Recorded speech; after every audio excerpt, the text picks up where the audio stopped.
I watched a podcast called Social Proof Podcast, one of my favorite podcasts, by the way. His name is Mr. David Shands, and he has a co-host, Mrs. The Beautiful and the Lovely Mrs. Donnie. So in this particular interview, Mr. David Shands was interviewing Mr. Brad, and they were talking about success and how everybody deep down inside want to be successful, whatever successful might mean to you. And Mr. David Shands had said something in the interview, that sort of sparked me to want to do this video because I felt that it had been value for the people that I speak to, those of them who suffer with voices in their head, or thought clouds, that begin to talk to them, and talk them out of the opportunity and the things that they really, really want to do. You see what I'm saying? So Mr. Brad was saying to Mr. David Shands, listen, everybody want to be successful. Mr. David Shands at one point in the conversation said, no, not everybody, because I'm from the hood. He says, and where we're from, we're taught that we have loyalty, and loyalty mean that we stick together. Mr. Brad was like, I don't know what you're talking about. So, okay, yeah, so what does that mean? I was like, yo, exactly, Mr. Brad, what does that mean? Because at the end of the day, we have this connotation for those of us who live in the hood, that if we don't hang with each other and be with each other and do the stuff that we do rather on the block or every single day or just hanging out, in the apartment or whatever, having apartment parties, whatever the case would be, that we sold out. There ain't no such thing as selling out. And in fact, here's the deal. You want to sell out your product, whatever you have to offer in your business, your book, your album. You want to sell out. And obviously, people were talking about, oh, don't sell out to, turning your back on your people, or don't sell out to not coming back to the hood and visiting and stuff like that. Of course not. Because there's so many people who are out there. There was a particular question, I written it down in my notes. It says, how do I handle guilt when people accuse me of changing? And here's the deal. The point of being successful is change. The point of being successful is separation. And so Mr. Brad was saying to Mr. David, yeah, I understand that you're loyal, but what does that mean? He says, dude, you're not going to sit there and tell me that you never, and all of your friends never wanted to be successful. He's like, yeah, but we were taught, if we're not loyal, then he says, you don't not want to be successful. He says, you're just afraid of what comes with being successful. He says, yo, sometimes you're going to lose friends. Sometimes you're going to lose some family members. You're going to lose some coworkers. Some people aren't going to want to talk to you anymore because you have to change. And sometimes it's the voice in your head plus the people you hang with who keep you weighed down, and keep you chained down to the everyday rigmarole, to continue to do what you feel people want you to do. And that's the other thing too. A lot of us are doing what we think other people think we should be doing versus what we really want to do, So how do you handle, guilt? It should not be guilt when you change, because when you change, you grow. And can I take it a step further? I think that you need to do more than grow. You need to transform.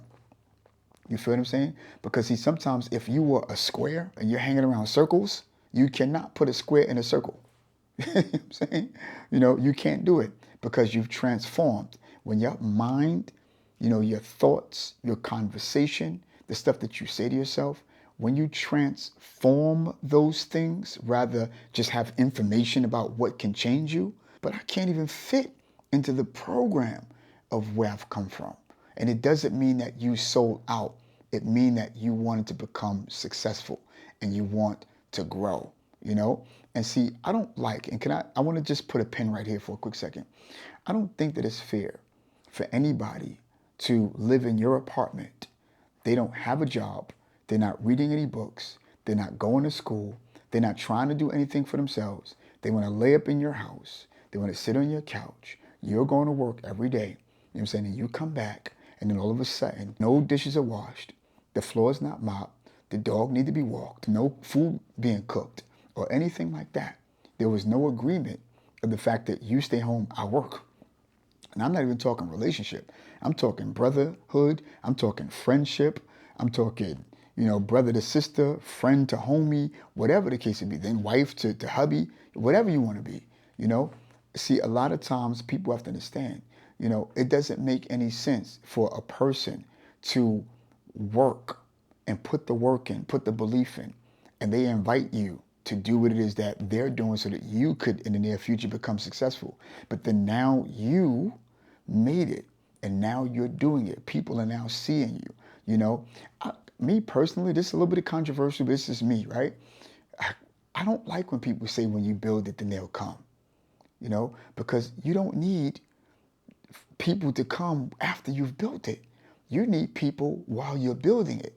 But the fact of the matter is that there's some people who don't have the mental strength enough to be able to be there at the genesis, the beginning stages, and to know that it's going to grow into something great, because you're working at it and you believe it, you're doing it, some people they're not around for that. And I understand that some people are not there, to be pillars of whatever it is that you're doing. You feel me? But don't now try to come and do some stuff for a person after they built it, after they had their blood, sweat, and tears. You get what I'm saying? And if you're mature enough, the person who built it, if you can still welcome them, you're a mature dude, you're a mature lady, and that's exactly what you really need to become, because you weren't building it for them. If you're building it for them, then yeah, I can see why you're getting upset at the fact they want to come after you build it. But if you did it for you, no, all are welcome, because I could afford to do that. You get what I'm saying? And it doesn't mean anything that for me to allow for you to come get a plate or come and eat. You can't live here, but you can't come and eat. You can come and eat. You get what I'm saying? You still have to learn how to build your own. There's nothing wrong with separating. There's nothing wrong with going in hibernation. There's nothing wrong with growing, studying up on your, whatever your craft is, and get it done. But here's the deal. You cannot have the voice and thoughts make you feel bad. You're doing something a person's not doing, and they're sitting up there just laying up, or they're sitting up there just hanging on the block. They're sitting up there just wanting to chill or getting fast this or fast that. The faster things come, the faster things go. And anything cooked too fast is not done. You see what I'm saying? And so you don't want anything fast. You want to make sure it's cooked all the way through. You can look back on your success and said, despite the voices that I had mental control to dominate the voice that said I couldn't do it, dominate the voice that says, oh, it's not working. And even if you made one or two mistakes and it didn't work the first time, didn't work the second time, didn't work the third time, the question becomes, how am I going to really get this done? You start to plan your day, plan what you're going to do, And in the interim, this is the reason why. Now, I talk about silence and how silence sometimes will define a person to be troubled, or something's wrong, or there's a signal, Yeah, but they're all different type of silences, So if you silence yourself and you know that you're normally a talker and stuff like that, and there's something bothering you, anybody who's close to you would know exactly what's going on. But they can also tell off of you when you have the creative being silent. When you're silent and you're being creative in your mind and you're thinking something up, people can feel that quiet energy. You get what I'm saying? Because you have the mental control enough to say, I am locked in to the very thing that I want to become, the thing that I want to pursue. And I see myself in 4 years doing X, Y, and Z. I see myself in 6 years, whatever the timeline is. You get what I'm saying? See myself in 2, 3 years, a year's time, whichever the case may be. If you stick to what it is you're going to do, and you have the kind of mind, the kind of voice that'll tell you, yo, we could do this. I can feel it in my bones. I know we're getting this done. I know it's going to happen. It's nothing that nobody can stop you. Can't nobody talk you out of what it is that you're doing, and can't nobody laugh and mock you out of what you're doing. You see what I'm saying? And so my point is today is it's okay to change. It's okay to separate yourself. Don't allow for other people to push and smear existential anxiety on you by creating a voice in your ear. We have 10 senses, whether you know it or not. People say you got 5, but if you come and you join Elevate Circle, we'll show you how you have 10 senses, and how it works on your behalf. But at the end of the day, when you have your 5 natural senses, 2 of those, are the ones you want to keep guarded up. Because when people are talking to you negative, when you're trying to start something great, it could start to formulate a particular sound and voice in your mind when things are not going the way you want it to go, which is stuff that they may not know at that particular time, but it can start to eat at you if you allow for that to echo. Maybe they're right. Maybe I'm not good enough. Maybe I'm acting stupid. Maybe I'm just being dumb. Maybe I thought and I convinced myself that I could do it. Can I tell you something? It was not by coincidence you said to yourself you could do it. Everything can be done within reason. I'm not going to sit there and tell you to go and try to pick up a whole building, you know what I'm saying? Or try to open up a locked door.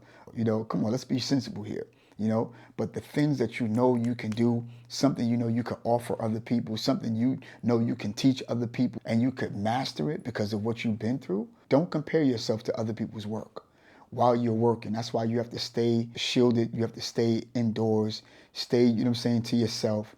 Stay silent, stay quiet, keep your mouth shut, keep working, and let it happen. I have some friends right now who don't know what's been underneath the ground since 4 years ago. And that's another thing too. When you learn how to help somebody else, you'll never ever need for the rest of your life. If you want to learn more and you want to grow more, why don't you come into a community that I've created? It's called Elevate Circle. Where people are elevating their minds, starting their own businesses, speaking positive to themselves, taking mental control. Click the link. Let's grow together. I'm never here to make you feel better, because making you feel better is something that's going to damage and hurt you. But rather, I'm here to make you better at feeling. Talk to you soon.